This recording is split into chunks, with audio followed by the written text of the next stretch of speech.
hermanos. Que Dios les bendiga mucho, un montón. Aleluya. Vamos a alabar en esta mañana al Señor. Alabar significa vamos a obedecer, no solo vamos a cantar.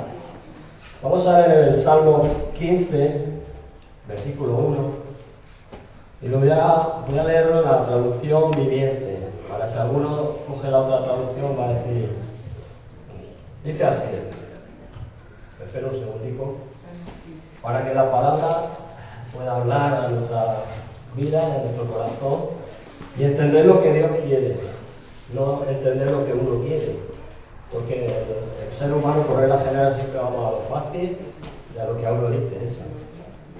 Dice así: Señor, ¿quién puede adorar en tu santuario? ¿Quién puede entrar en tu presencia, en tu monte santo? Está preguntando, dice, los que llevan una vida intachable y hacen lo correcto, los que dicen la verdad con corazón sincero, los que no se prestan al chisme, ni hacen daño a su vecino, ni hablan mal de sus amigos. Yo creo que está en estos 3 versículos, nos está explicando un montón de cosas. Y yo muchas veces pregunto, ¿por qué da tanto énfasis la Biblia en algunos puntos? Porque nos está diciendo justamente lo que nosotros nunca hacemos. Lo está diciendo ahí. O sea, no tenemos ni que hablar de nadie. Y dice que los que no se prestan al chisme, ni hacen daño a su vecino, ni hablan mal de sus amigos.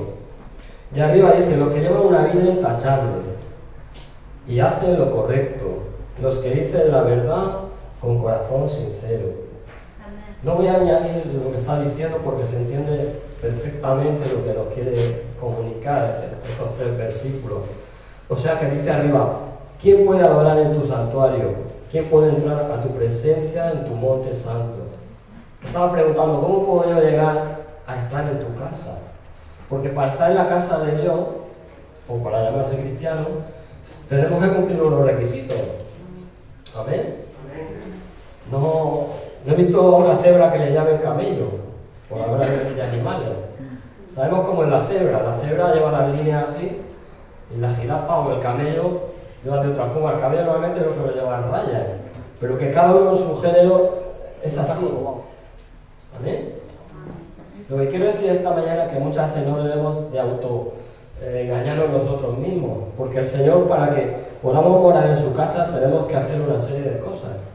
No puedes hablar mal, no puedes hablar mentira, no puedes decir cosas que no son, porque realmente luego a ti no te van a identificar como que tú eres cristiano. Si tú eres una persona que estás acostumbrado desde pequeño de tu vida a mentir, eso es algo que tienes que tratarlo, porque la mentira es decir algo que no es. No tenemos que hacer un curso en la universidad para entenderlo, pero hay personas que viven toda su vida en la mentira, y luego queremos que Dios nos acepte como somos así, pero para que Dios te acepte y puedas entrar en su santo templo, como dice ahí, ¿qué dice? Tienes que llevar una vida como santidad intachable. Amén. Para que luego no te vayas tú mismo. ¿Por qué me pasa muchas veces en la vida? ¿Por qué me pasa esto? Pues te pasa porque queremos adaptar a Dios a lo que nosotros queremos. Y es al revés, nos tenemos que adaptar a lo que Dios nos dice a Él en su palabra. Como está diciendo, los que no se prestan al chisme ni hacen daño a su vecino ni hablan mal de sus amigos. En esta mañana yo te digo, no debemos hablar de nadie. ¿Por qué? Porque al final terminamos, porque como dice Santiago, lo que pasa con la lengua es algo, es un cuchillo. Y tú te das cuenta cuando echas mano ya se ha cortado un montón de cosas. Pero la palabra nos dice, Señor, yo quiero estar en tu casa, ¿qué debo de hacer? Y le vamos a leer otra versión. Vamos a leer, Dios habla hoy, dice, Señor, ¿quién puede residir?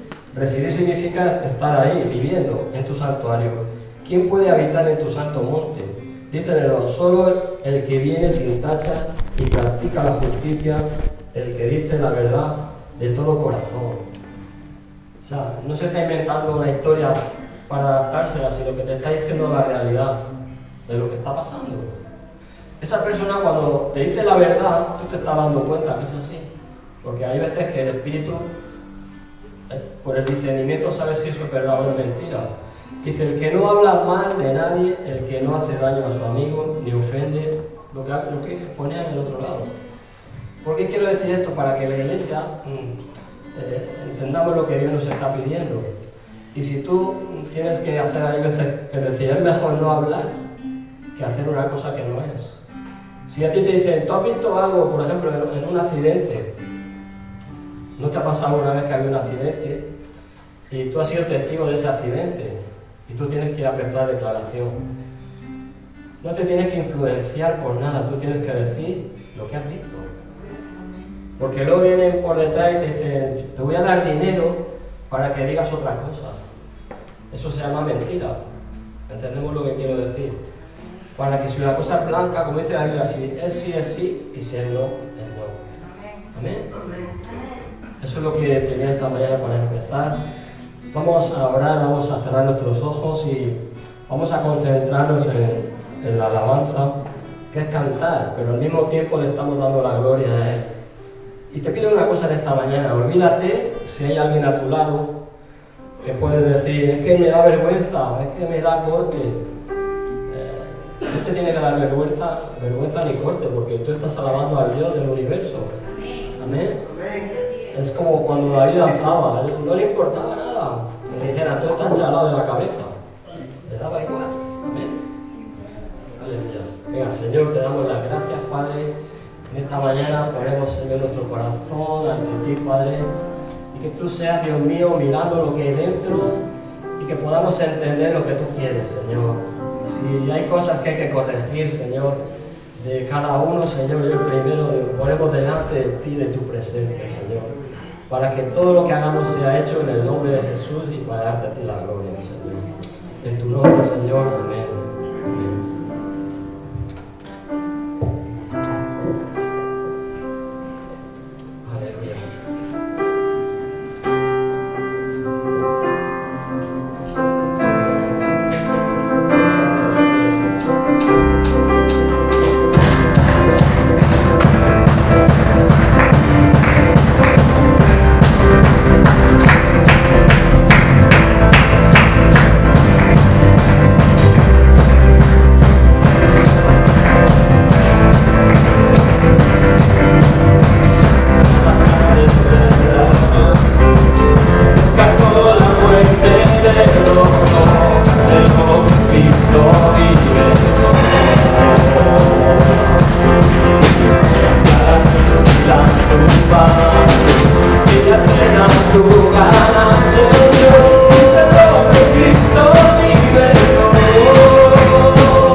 y será como árbol plantado junto a corriente de aguas que da su fruto a su tiempo y su hoja no cae, y todo lo que hace prosperará. No así los malos, que son como el tamo que arrebata el viento. Por tanto, no se levantarán los malos en el juicio, ni los pecadores en la congregación de los justos, porque Jehová conoce el camino de los justos, mas la senda de los malos no prospera. Fíjate qué bonito, ¿no? Perdona que me haya liado al principio porque no veo bien.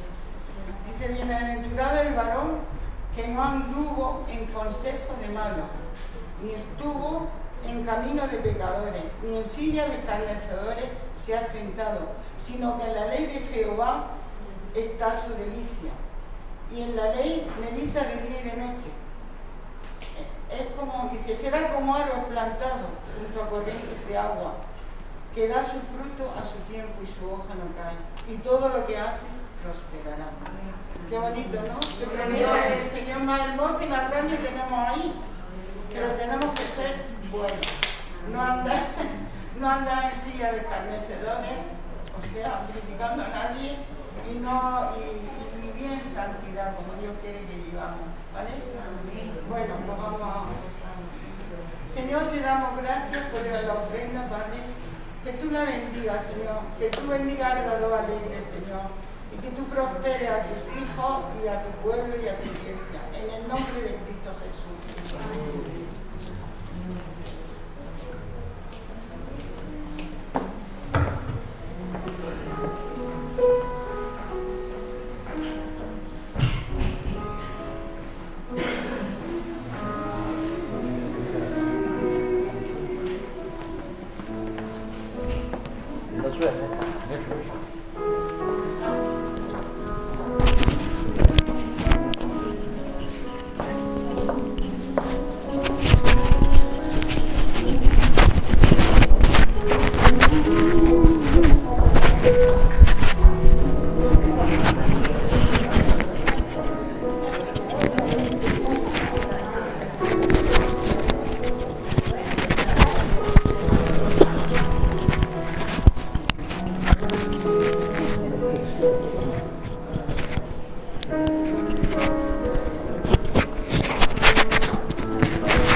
El Señor va a bendecir esta ofrenda y que haya abundancia en su casa y en la casa de todos los hermanos.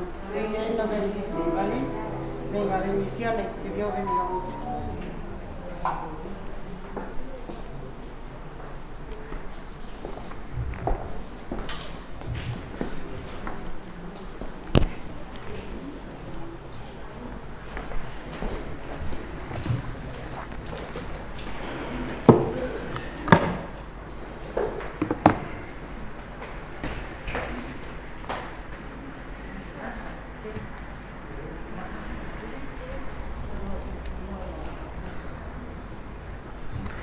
Gloria a Dios. Uy, qué frío os noto hoy. Gloria a Dios. Dios es bueno. Y su misericordia es eterna. Su amor es eterno. Todo lo relacionado, sabéis que todo lo relacionado con Dios es eterno. Porque Dios es eterno, su amor, su misericordia, su cuidado y su protección sobre nosotros. Bien, pues bienvenidos a todos un día más. Bienvenidos a la casa del Señor. Es un privilegio poder estar los hermanos otra vez juntos, ¿verdad? Y supongo que en armonía. ¿Estamos en armonía? ¿Sentimos lo mismo? ¿Pensamos igual? ¿De verdad? Qué bueno. Bien, pues un saludo a todos, también a aquellos que nos siguen a través de las redes sociales. Les mando un saludo y vamos a comenzar hoy con la meditación de la palabra de Dios. Quiero seguir tratando el tema de semanas anteriores, que considero que es importante porque va relacionado con nuestra función, con nuestra misión, con nuestra visión de la Iglesia hoy en día, ¿no? Cómo Dios quiere que su Iglesia ande y se mueva, cómo quiere vernos a sus ojos, la actuación, cómo hacemos las cosas, porque estamos en tiempos difíciles, en tiempos peligrosos, se acerca el fin no, la venida de nuestro Señor Jesucristo, que es un acto previo, pero tenemos que estar preparados como la Iglesia. Hablábamos de las bodas del Cordero. El Señor viene en su segunda venida a formalizar su matrimonio con su Iglesia, a las bodas del Cordero, y hacíamos la pregunta: ¿está la Iglesia preparada para recibir al novio en ese día tan precioso de las bodas? Es una pregunta que debe hacerse hoy la Iglesia, y es de importancia, no es broma. La Iglesia tiene que estar preparada para la venida del novio, de nuestro Señor y Salvador Jesucristo.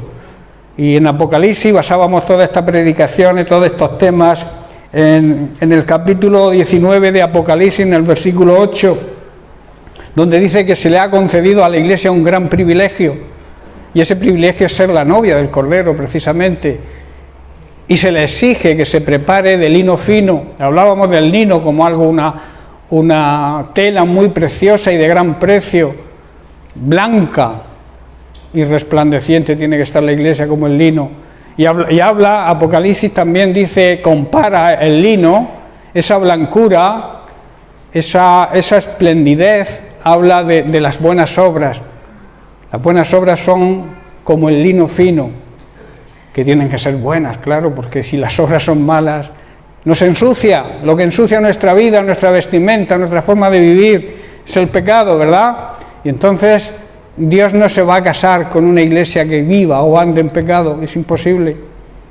Se va a casar con la iglesia pura, blanca y resplandeciente, que ande en buenas obras y que cumpla el propósito por el cual Dios la ha elegido, porque somos un privilegio, tenemos un gran privilegio el haber sido escogidos, seleccionados por el Señor, para que anunciemos las virtudes de aquel que nos salvó, las virtudes de Jesucristo. Hablábamos de esos principios y estábamos en el primer principio, que todavía seguimos, porque ese primer principio se componía de tres enfoques. El primer enfoque es que Cristo es el fundamento, la piedra angular donde debe ser basada nuestra vida cristiana. Estuvimos estudiándolo profundamente. También vimos que nuestra raíz, donde debemos echar raíces, es en la palabra de Dios, pero en la palabra de Dios verdadera, aquella que predicó Jesucristo a sus discípulos, y sus discípulos fueron transmitiéndola a lo largo de los siglos hasta ahora. Pero el problema es que muchos llamados cristianos, supuestos cristianos, han tergiversado, han cambiado la palabra de Dios, la han adulterado, y por eso hay tantas sectas y tantos falsos ministros que predican de Cristo pero no siguen a Cristo, y de la cual la Biblia nos advierte que tengamos ojo y cuidado. Y el último enfoque, que es en el que estamos, no hemos terminado todavía, es que debemos ser una iglesia guiada por el Espíritu Santo. Y estábamos tratando precisamente de las funciones que tiene el Espíritu Santo, que debemos saberlas porque estamos en la dispensación del Espíritu Santo. El Espíritu Santo mora dentro de nosotros como personas individualmente, pero también como iglesia en colectivo. Y tenemos que cuidar que el Espíritu Santo sea nuestra guía. y seguirlo, seguir sus consejos si queremos ser sabios y que las cosas nos vayan bien. Hablábamos de esas funciones. La primera era que el Espíritu Santo testifica y revela siempre la verdad, siempre da testimonio y revela sobre Cristo, que es la verdad. También que el Espíritu Santo nos prepara espiritualmente. Y en el punto que estamos es que cuando andamos en el Espíritu, producimos su fruto. Dicho de otra forma, el Espíritu Santo hará que produzcamos su fruto, si somos guiados por Él. Y eso estábamos precisamente estudiando el fruto del Espíritu Santo y todas sus características. Eso estaba en Gálatas. Quiero leer el versículo base de esta meditación hoy, que está en Gálatas capítulo 5, versículos 22 y 23, donde Pablo describe el fruto del Espíritu Santo y sus cualidades o características. Dice así: mas el fruto, que es uno, del Espíritu es amor. La base, el cimiento de toda una vida cristiana es el amor. Si no hay amor, ninguna otra cualidad del fruto se va a producir.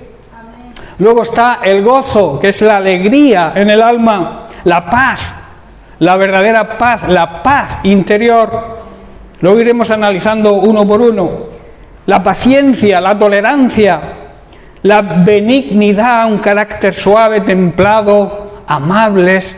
La benignidad también se denomina amabilidad, ser amables con los demás. También habla de bondad. Bondad es la tendencia a hacer el bien. La fe, que hablábamos que era confiar en Dios plenamente, pero también confiar en las personas, confiar en que las personas pueden cambiar, por muy difícil que creamos o pensemos que no pueden cambiar. Dios las puede cambiar. La palabra de Dios es viva, es eficaz y tiene poder para cambiar las vidas. Y eso es fruto de fe. Debemos creer en las personas, no arrojarlas al infierno, decir no, con esta persona ya no hay, esta se va al infierno porque no hay remedio para ella. Eso es una mentira de Satanás. Debemos perseverar. Cuanto más difícil sea la situación, más debemos perseverar para que el Señor obre, y el Señor obra siempre. Estuvimos analizando el amor.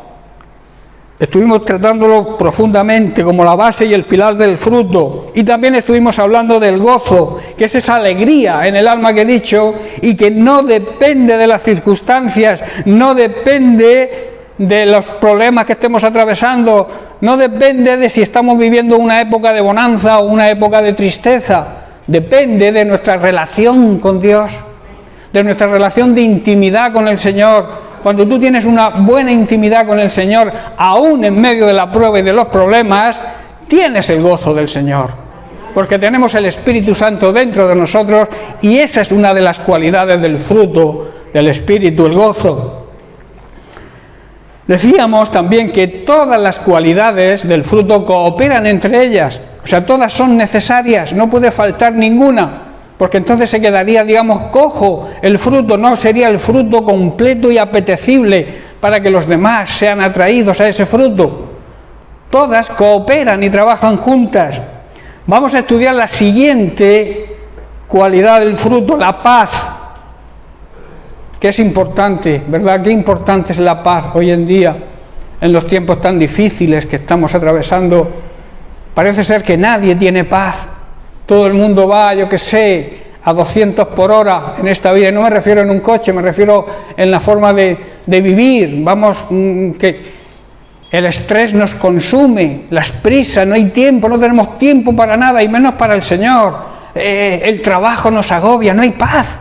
Luego tenemos los problemas de las crisis, de los virus y todas estas pandemias que estamos atravesando.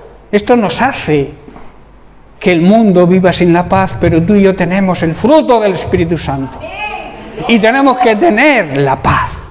Y esa paz habla de tranquilidad, habla de sosiego, que es lo opuesto a la turbación y a la angustia.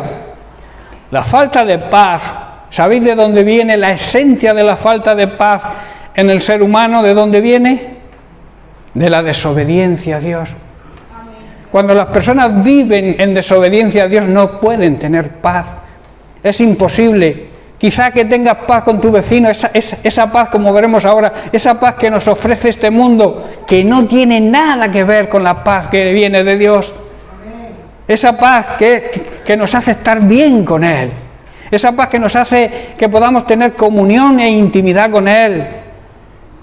Hay personas llamados cristianos que se esconden de Dios porque no, su vida no es una vida ejemplar, no es una vida clara, es una vida que como se esconde, como hizo Adán y Eva cuando pecaron, se escondieron de la presencia de Dios, pero de Dios nadie se puede esconder. Dios les dijo, ¿dónde vais? ¿Dónde estáis? No, oímos qué tal y tuvimos temor y nos escondimos, pero de Dios nadie se puede esconder. ¿Qué le preguntó Dios a Adán? ¿Qué has hecho? Es que no sabía Dios qué había hecho, pero tenía que pedirle a Adán que reconociera su pecado. Por eso Dios a veces nos pregunta, ¿qué has hecho? Él no sabe lo que has hecho. Pero es una llamada de atención al arrepentimiento. A que podamos tener conciencia de pecado, pedirle perdón a Dios y recobrar esa paz que viene de esa relación restablecida con Él.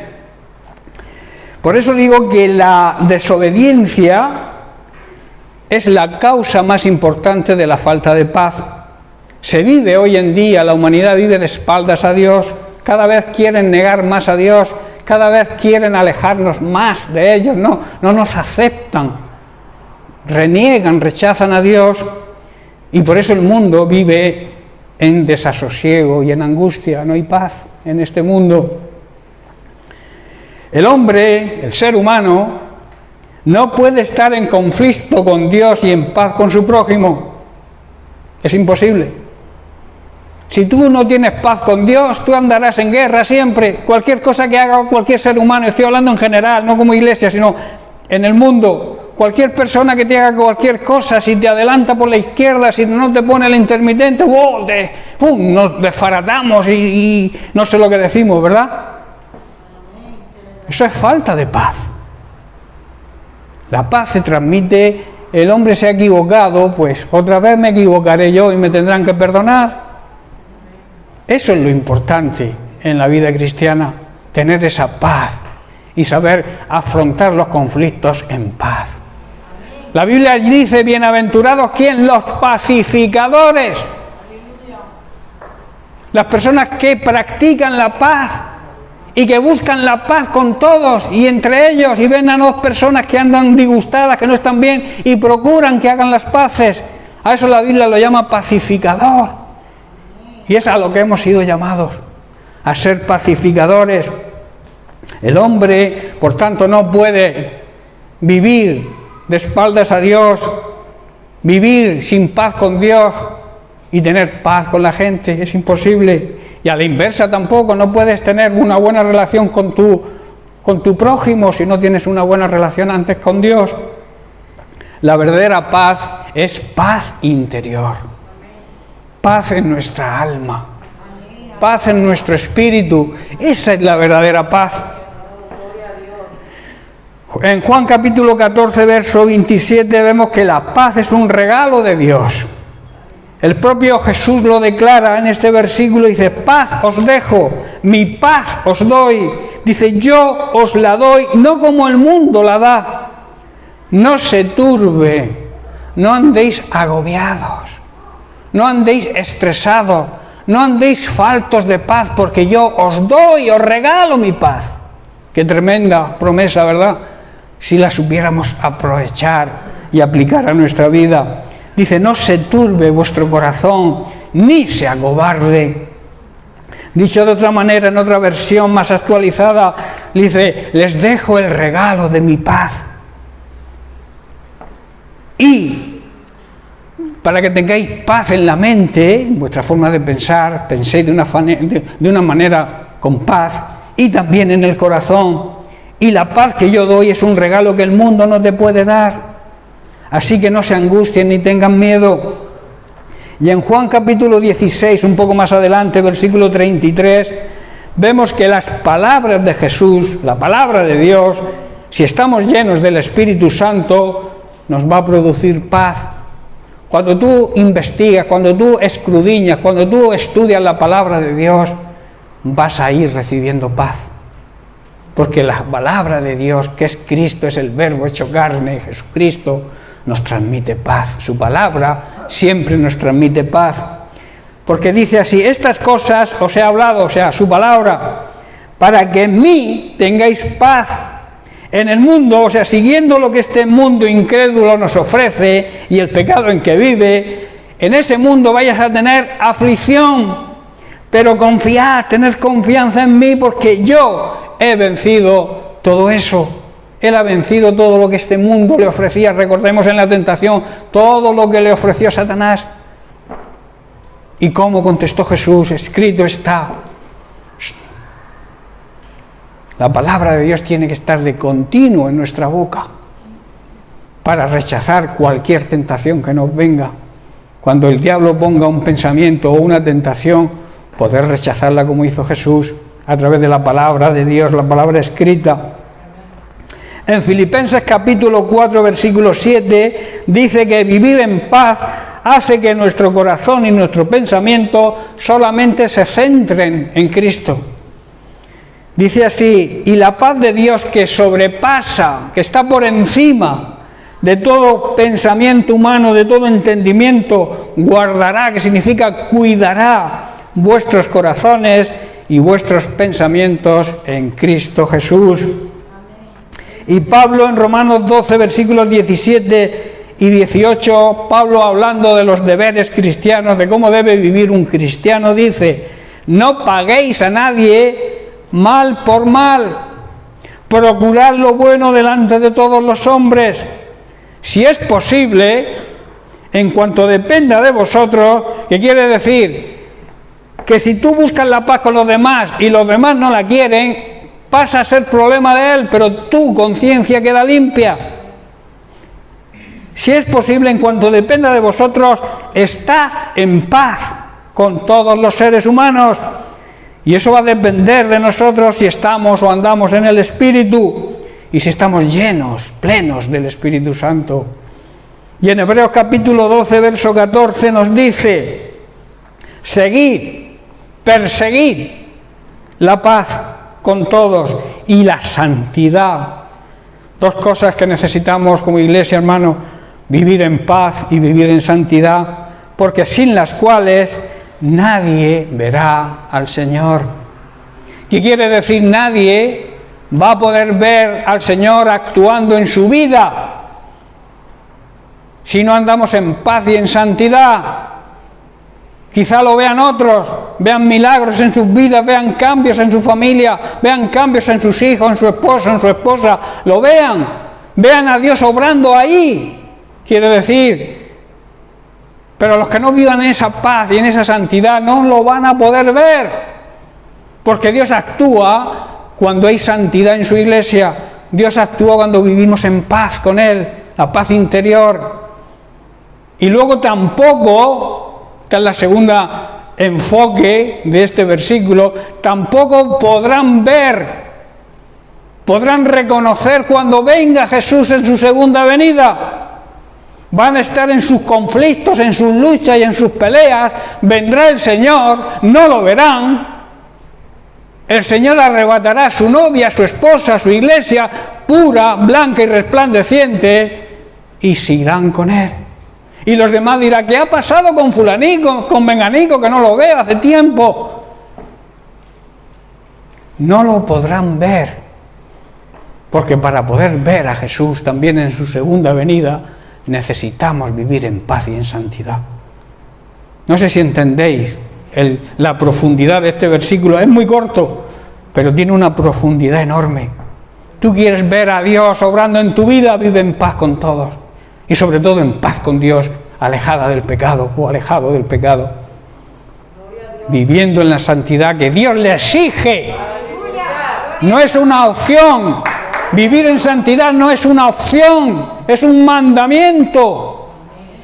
Es una obligación de la iglesia verdadera de Cristo. Todos queremos irnos con el Señor cuando venga, ¿verdad? Pero Dios te exige vivir en santidad, alejado del pecado. y más cerca. Yo siempre digo, esta frase la digo mucho: cuanto más cerca estás de Dios, más alejado estás del pecado. Pero por el contrario, cuanto más cerca estás del pecado, más alejado estás de Dios. No porque Él se aleje, eres tú quien se aleja. Esforzaos por vivir en paz con todos y procurar llevar una vida santa, está diciendo el escritor de Hebreos, porque los que no son santos y viven en paz nunca verán a Dios. Tremendo, ¿verdad? La palabra de Dios, si tú quieres hacerla complicada, haces, pero es muy sencilla. Demanda obediencia. La palabra de Dios desde Génesis a Apocalipsis marca las consecuencias del hombre o del ser humano cuando desobedece y cuando obedece. Hay personajes en la Biblia que lo hicieron mal, desobedecieron a Dios, pero están ahí para que veamos las consecuencias que tuvieron y aprendamos.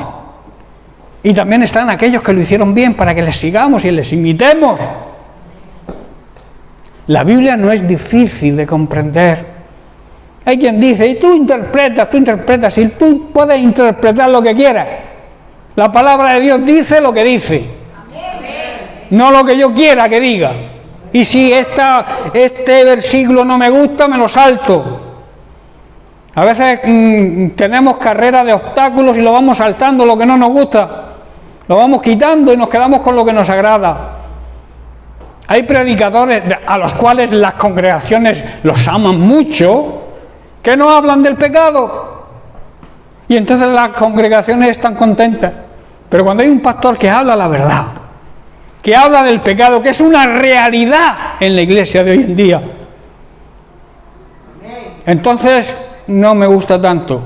Y si pueden, se van a otra congregación donde les predican de otra forma, que a ellos les agrada el oído. Yo siempre digo una frase que dijo John Hus momentos antes de ser quemado en la hoguera. Dijo: prefiero hacer daño, herir, matar con la verdad, que mandar al infierno con la mentira a las personas. La verdad, hace poco compartí con vosotros un pan de vida, que es la verdad, aunque duela. La verdad siempre tiene que ir por delante. La palabra de Dios es la verdad. Y cuando no la predicamos tal y como nos enseña nuestro Señor y Salvador Jesucristo, estamos adulterando la palabra de Dios. Por eso Pablo decía, almas adúlteras, y Santiago y Pedro, todos. La desobediencia a Dios es adulterio contra Dios.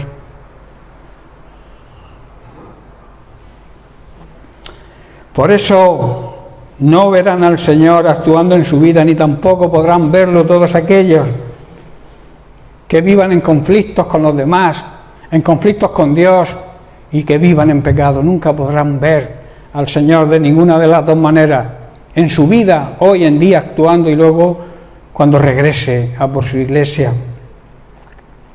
Siguiente característica del fruto: la paciencia. Esto también hace falta hoy en día, ¿eh? La paciencia. ¿Qué es la paciencia?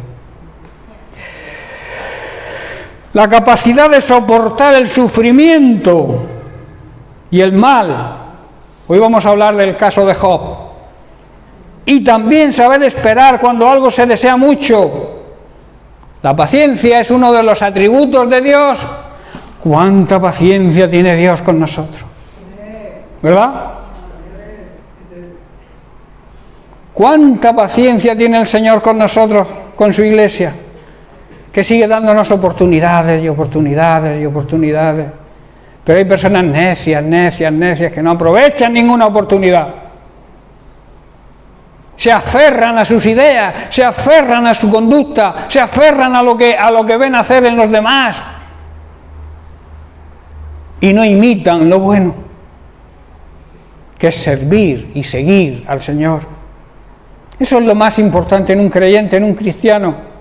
El cristiano ha nacido para servir y para hacer el bien.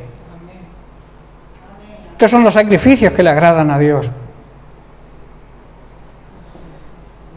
El amor mutuo entre los hermanos y hacerles el bien. O sea, no solamente de boca, sino de palabra. La paciencia, por tanto, es la capacidad de soportar el sufrimiento y también saber esperar, tener la paciencia que el Señor tiene con nosotros. Para estudiar la paciencia tenemos que recurrir, como he dicho, sin dudar, a la vida de Job. En Job, capítulo 23, versículos del 10 al 12, habla Job. Recordemos que su fe y su paciencia fueron probados en gran manera. Todo el mundo habla, aunque incluso aquellos que no creen, los incrédulos también hablan de la paciencia de Job, ¿verdad? Todo el mundo ha oído hablar de la paciencia de Job. Supo sufrir y supo esperar en el Señor, aún en medio del sufrimiento, que esa es la clave. Dice el versículo 10, mas Él, Dios, conoce mi camino, está hablando Job, me probará y saldré como el oro. Versículo 11, mis pies han seguido sus pisadas, guardé su camino y no me aparté. Del mandamiento de sus labios nunca me separé. Guardé las palabras de su boca más que mi propia comida. Tremendo la confesión de Job. Analicemos la situación de Job. ¿Cómo debería encontrarse después de perder la salud, de perder a su familia, de perder todas sus posesiones y que incluso sus amigos se volvieran en contra de él, acusándole? ¿Qué habrás hecho para que te venga esto? ¿Quién no ha dicho alguna vez o ha pensado alguna vez esto de algún hermano cuando ha caído en alguna enfermedad, en algún problema? ¿Quién no se ha hecho esta pregunta? La pregunta que le hicieron los amigos a Job. ¿Qué habrás hecho con lo bueno que eres? Y resulta que te ha venido todo esto. No serás tan bueno. O sea, perdió su familia, perdió sus posesiones, perdió su salud.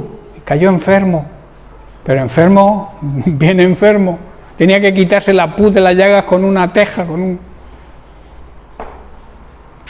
Su propia mujer le dijo, reniega de tu Dios y muérete ya. Vaya una compañera idónea. Pero él nunca renegó de Dios. Y eso es digno de imitar hoy.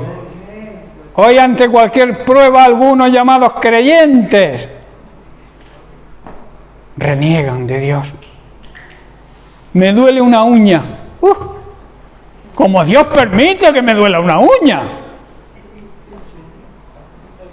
¿Ocurre o no ocurre? Eso es una realidad. Hoy en día hay muchos llamados creyentes que le han enseñado mal o no entienden el Evangelio. Porque el sufrimiento, la prueba nos produce limpieza espiritual. De la misma manera que el fuego purifica el oro. La prueba nos purifica, quita todo lo que nos sirve de nosotros. Yo pienso que pienso que en algún momento este hombre, al ser un ser humano, sentiría que Dios lo había abandonado. Le era lícito pensar eso ante todo lo que le había ocurrido, ¿verdad? Job, que amaba a Dios, siempre le alababa, pero yo creo y pienso que podía sentir, por todo lo que había sucedido y estaba sucediendo en su vida, que podía haber dicho, el Señor se ha olvidado de mí, pero no es así. Veamos a Job 2 versículos anteriores. En el versículo 8 y 9 del mismo capítulo 23, refiriéndose a Dios, dice, he aquí, yo iré al oriente y no lo hallaré, y al occidente y no lo percibiré. Si muestra su poder al norte, yo no lo veré. Al sur se esconderá y no le veré. En su angustia vemos que clamaba y decía, refiriéndose a Dios, no puedo verte, ni al oriente, ni al occidente, ni al norte, ni al sur. Hermanos, esta situación es la situación de muchos creyentes hoy en día. No ven a Dios por ningún lado. Pero siempre hay una reacción. Siempre hay una decisión que debemos tomar ante esta situación, que es la que tomó Job. Job era un hombre de una gran fe, y esa fe había producido, en medio de tanta prueba, una tremenda paciencia. La fe, hermanos, recuerda, produce paciencia. No lo digo yo, Santiago 1:3 dice, bien saben que cuando su fe es puesta a prueba, produce paciencia. Esto lo entendía, lo sabía perfectamente Job. De ahí su paciencia, su capacidad de padecer y su capacidad de esperar el tiempo de Dios. A veces queremos las cosas en nuestro tiempo. Queremos que la prueba pase lo más rápidamente posible. No queremos andar en prueba, pero las pruebas son necesarias, hermano. Todo aquel que te predique que el cristianismo es todo color de rosa, que no nos va a pasar nada grave, nada malo, que nuestra vida va a ser, yo qué sé, un cuento de hadas, te está predicando un evangelio engañoso, aguado, mentiroso. Porque la prueba es necesario. Y el sufrimiento lo marcó Jesucristo, que dice que fue experimentado, o sea, tenía experiencia en el sufrimiento, ¿o no? Y si Él, que es nuestro maestro, es nuestro ejemplo a seguir, tuvo que ser experto en sufrimiento, nosotros también tenemos que aprender a sufrir, porque al final saldremos como el oro. La prueba, hermanos, nos purifica. Por eso en el versículo 10 de este capítulo 23, Job dice, Dios conoce mi camino, Dios me conoce, sabe cómo soy, conoce mi vida, conoce mi fe, sabe quién soy. Dice, me probará, o sea, en otra traducción dice, me está probando, estoy en medio de la prueba, y dice, y saldré como el oro. Aún estaba, cuando dijo esto, estaba en medio de la prueba, pero su fe y su paciencia y su confianza en Dios eran eternas, y sabía que Dios lo iba a sacar y lo iba a purificar como el oro. Qué bueno que aprendamos esta lección. Esto lo corrobora el apóstol Pedro en su primera carta, capítulo 1, verso 7, donde declara, para que sometida a prueba vuestra fe, mucho más preciosa, la fe más preciosa que el mismísimo oro, el cual, aunque perecedero, aunque se termina, es una cosa de esta tierra y es perecedera, se prueba con fuego. Y dice, para que esa fe sea hallada en alabanza, gloria y honra cuando sea manifestado Jesucristo. Tremenda promesa. Las pruebas, está diciendo, demostrarán que nuestra fe es auténtica, que está siendo probada de la misma manera que el fuego prueba y purifica el oro, aunque dice Pedro, vuestra fe tiene más precio, de más precio que el mismo oro. El oro es el material, digamos que ¿cómo se le llama al oro, la plata y todo esto? Metales preciosos, ¿no? Son preciosos, que quiere decir de gran precio. El oro es lo que más precio tiene. Dice que vuestra fe tiene muchísimo más valor que el oro.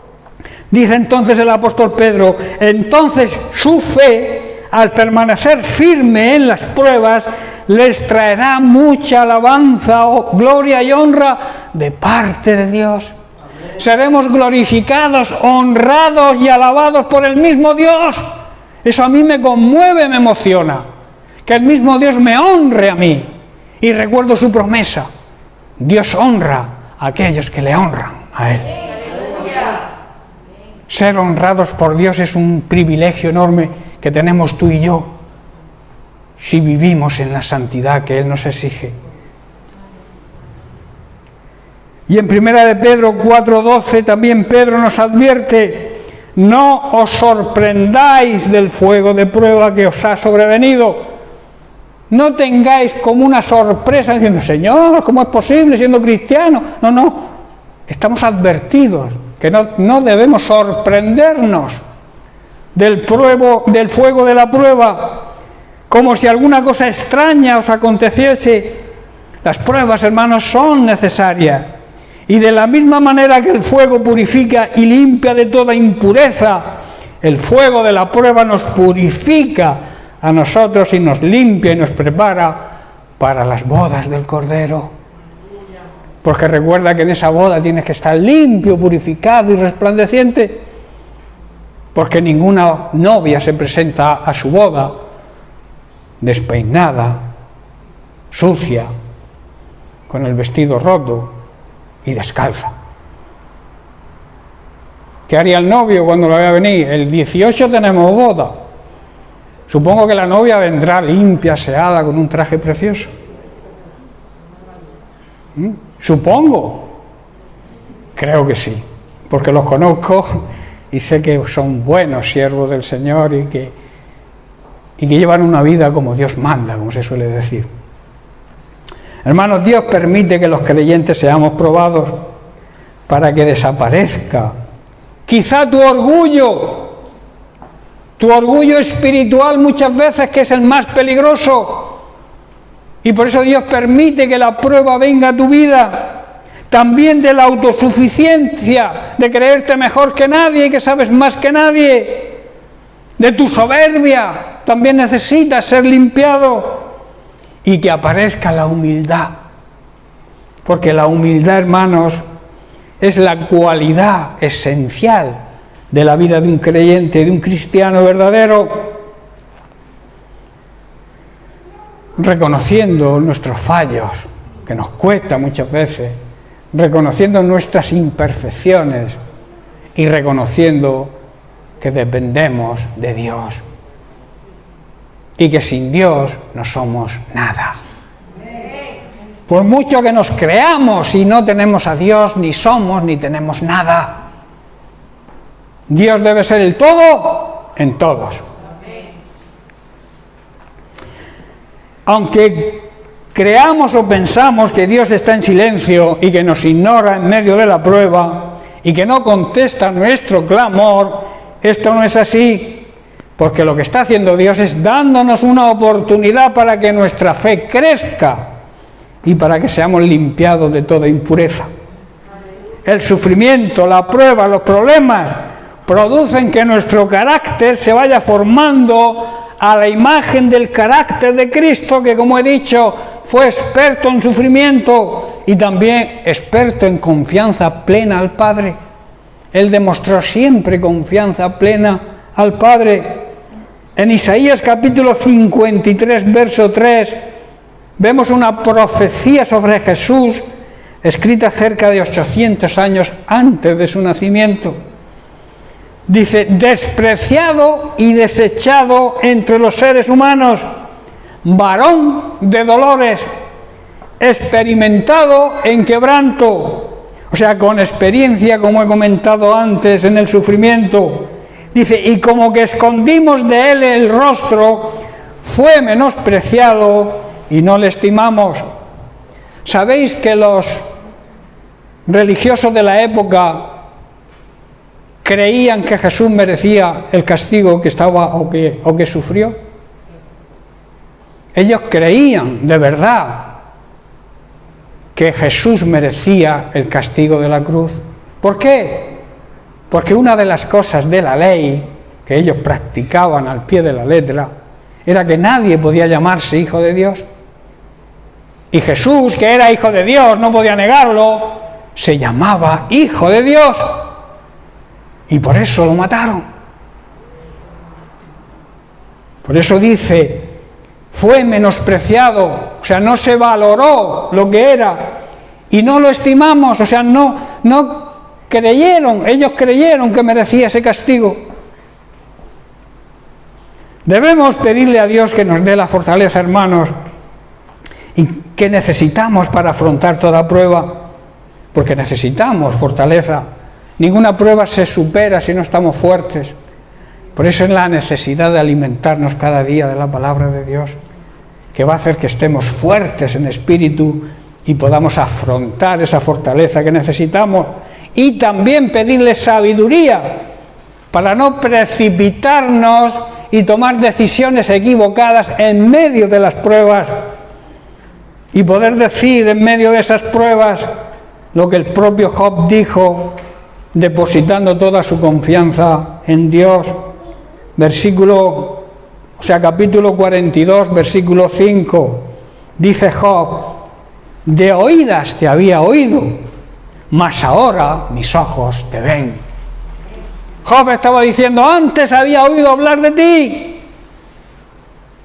pero ahora estoy viendo la realidad de quién eres, porque te veo actuar en mi vida con mis propios ojos. Qué bueno, ¿verdad? Qué bueno que nosotros aprendamos de esta parte de la Biblia, a tener esa fe y esa confianza y esa paciencia, ese saber esperar el tiempo de Dios. A partir de ahí, cuando él confesó, hizo esa confesión, empezó a cambiar, a ser purificado por el fuego de la prueba. Después de pasar por ahí, por ese fuego de la prueba, pudo perdonar a sus amigos que le acusaban cada día. Y luego de orar por ellos, porque antes no podía orar por ellos, sentía como hay un orgullo espiritual, pero ¿por qué estos amigos que se consideran amigos míos me hablan de esta manera? Pero cuando pasó por la prueba fue restaurado, aprendió a perdonar, y cuando oró por sus amigos fue cuando realmente fue restaurado toda su vida. Recobró su salud, recobró sus propiedades, el doble de lo que tenía. Dios le dio otra mujer y otros hijos. Fue restaurado totalmente, pero tuvo que tener paciencia al tiempo del Señor y también tomar la decisión del perdón. El perdón es importante en nuestra vida cristiana.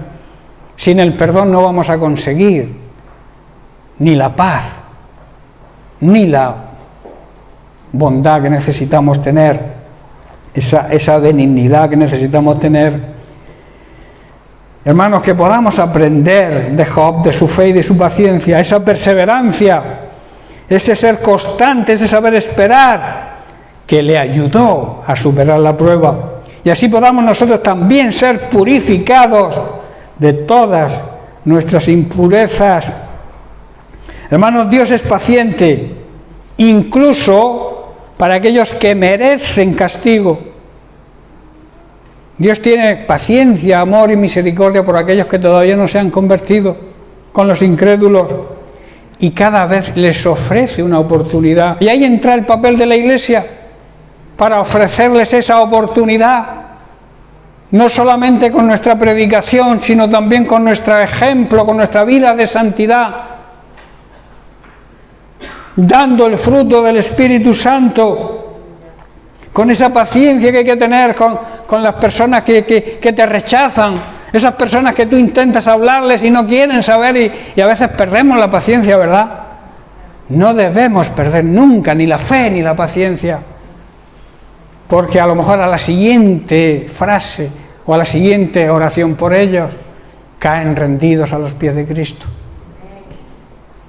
La importancia de la paciencia que tengamos también en ese sentido, porque Jesús tiene paciencia. Por eso dice que retarda.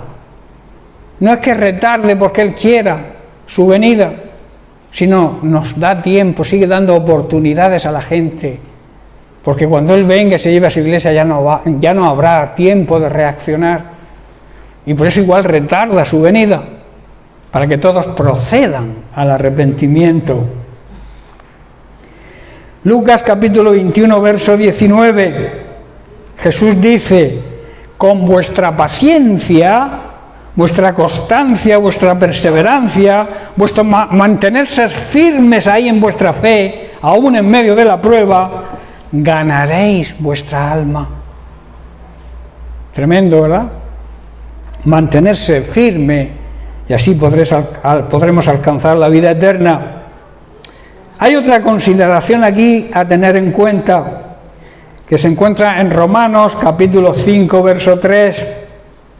Dice, las crisis y los problemas, cuando somos guiados por el Espíritu Santo, producen paciencia, y esa paciencia nos capacita para afrontar mayores problemas y mayores crisis. ¿Entendéis lo que he dicho? Cuando somos probados, esa prueba, esa paciencia que debemos tener ahí en esa prueba, nos va a producir más potencia, más capacidad para afrontar la siguiente prueba, aún que sea más difícil todavía.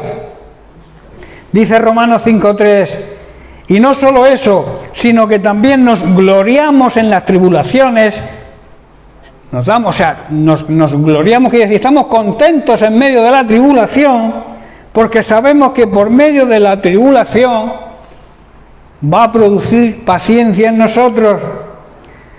Pablo está diciendo que debemos alegrarnos al enfrentar pruebas y dificultades, porque tenemos que saber que esas pruebas y esas dificultades nos ayudan, y sobre todo nos ayudan a tomar resistencia, que nos hagamos fuertes para afrontar pruebas mayores.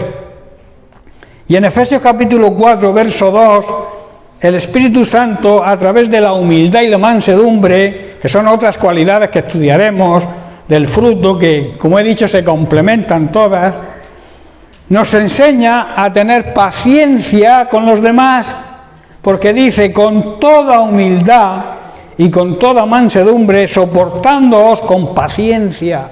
Tenemos que tener paciencia. Yo sé que algunos son difíciles de tener paciencia con ellos, pero la Biblia nos habla de que tenemos que tener paciencia con todos. Con aquellos que podemos soportar y por aquellos que nos cuesta un poco más soportarlos, porque no podemos hacer acepción de personas. Debemos soportar con esa paciencia a todos, pues dice, unos a otros en amor, mediante el fruto del Espíritu Santo, que aquí vemos que se complementa la humildad, la mansedumbre, la paciencia y el amor.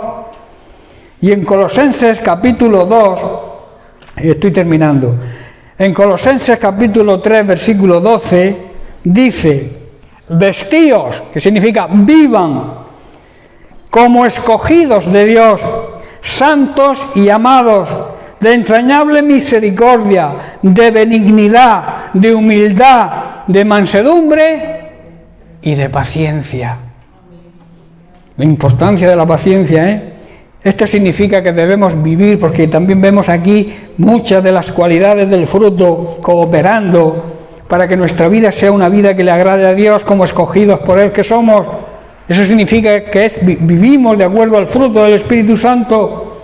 Y en 2 de Timoteo, capítulo 4, versículo 2, Pablo exhorta a su discípulo y le dice que predique la palabra, que insta, que empuje a tiempo y fuera de tiempo, que redarguya, que reprenda, que exhorte con toda paciencia y también con sana y buena doctrina.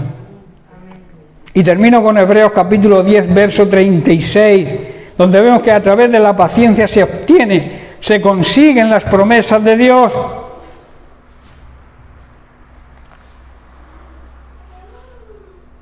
Porque es necesaria la paciencia para que, habiendo hecho la voluntad de Dios, o sea, viviendo de acuerdo a su palabra, obtengáis la promesa.